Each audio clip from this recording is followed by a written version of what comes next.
अरे मम्मी जी, थोड़ा उम्र के हिसाब से काम किया करो। कहीं कुछ हो गया तो लोग बोलेंगे बहू ने बूढ़ी सास का ध्यान नहीं रखा। बहू, तुम भी थोड़ा कम और धीरे बोला करो। कहीं चिल्लाते हुए कभी कुछ हो गया तो वही लोग बोलेंगे 100 साल की सास भली चंगी बैठी है और बहू बेचारी चलती बनी। वैसे मम्मी जी, दादी बिल्कुल ठीक बोल रही है। हैं? क्या ठीक बोल रही है? वो जो कुछ भी बोले वो सास है, पर तुम क्यों बोल रही हो? बहू होकर सास से जुबान लड़ाओगी क्या? ऐसा बोलते हुए निर्मला को धसका उठ जाता है। कहा था ना, मत चिल्ला। तुझे बिना सास और बहू से जुबान लड़ाए बिना शांति नहीं मिलती। अरे माँ, दादी की बात सुन लिया करो, तुम्हारे भले के लिए बोलती है ना। अरे कोई भला नहीं, इन्हें बस मुझे परेशान और शो ऑफ करने का शौक है। हाँ। झूठी। इस परिवार में 3 पीढ़ी की औरतें रहती है, जिनका हर समय कोई ना कोई अलग ड्रामा चलता ही रहता है, जिससे और किसी का पता नहीं, लेकिन सूरज बहुत परेशान रहता है।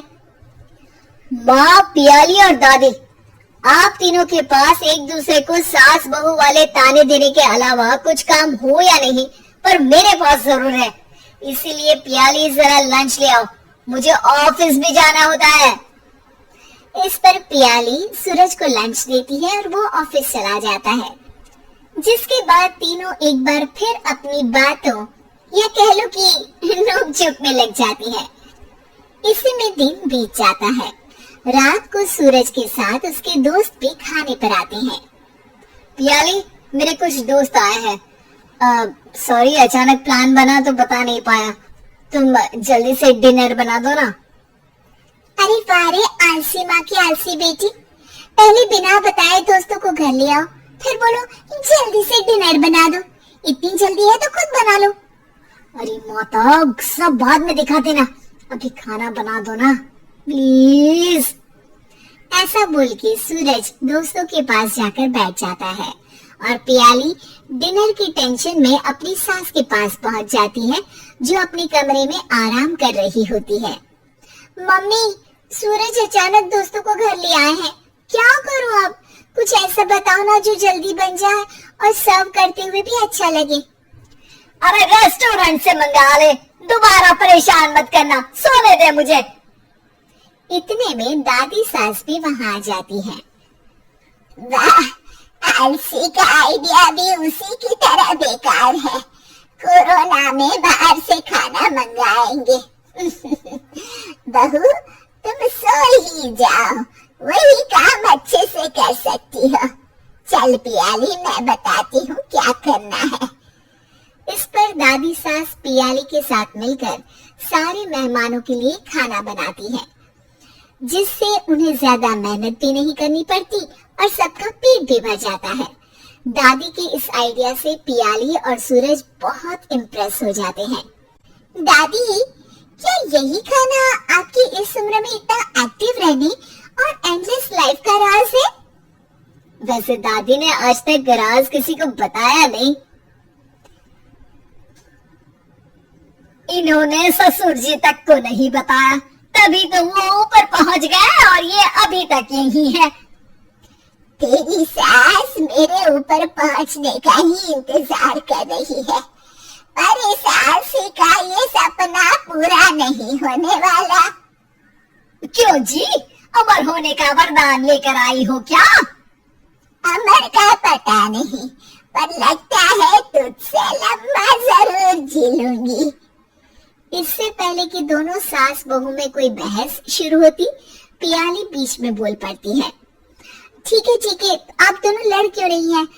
हम तो चाहते हैं कि आप दोनों हमारे साथ हमेशा रहें।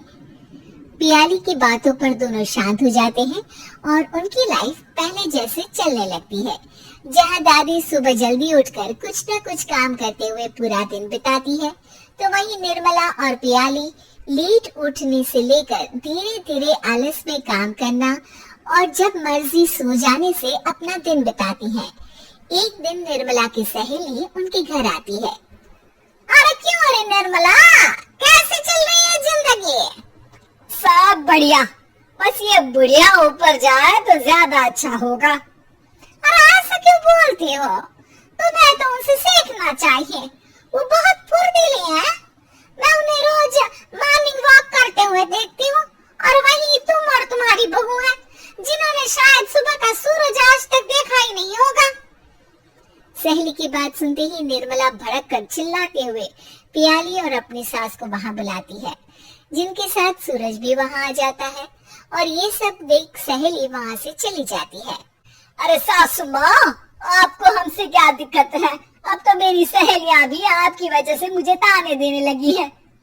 मम्मी जी, कुछ तो लोग कहेंगे, लोगों का काम है कहना, आप इग्नोर करो ना। अच्छा वैसे महारानी, वो तुम्हें भी वही सब बोल रही थी? है? मैंने क्या किया? अरे किलस क्यों रही हो? अब तो समझो और अपना लाइफस्टाइल सुधारो। ओ मोरी मैया, अब हमारा लाइफस्टाइल भी खराब हो गया क्या? आपका तो हाई फाई है ना, बस उतना ही ठीक है। तुम लोग हमेशा पूछते हो ना कि मेरी इस उम्र और अभी भी इतने एक्टिव रहने का राज क्या है, तो वो ये लाइफ स्टाइल ही है जिसे हाई फाई नहीं पर सिंपल कहते हैं। दादी, अब कहना क्या चाहती हो? यही कि मैंने अपनी जिंदगी में बहुत किताबें पढ़ी हैं, जिनमें एक किताब से मुझे ये समझ में आया कि हम कितने गलत तरीके से जिंदगी जीते हैं। उसी के बाद मैंने एक अच्छे जीवन के लिए इकिगाई रूल अपनाया, जिसका मकसद तो सिर्फ अच्छा जीवन जीना था। इतना लंबा कैसे जी गई, मुझे खुद अचंभा होता है। ओह, तो मतलब आप मुझे परेशान नहीं करती थी? वो तो आप करती हैं। वैसे ये इकिगाई क्या है? थोड़ी रिसर्च खुद भी कर लो आलसियों, सब मैं ही बता दूं क्या?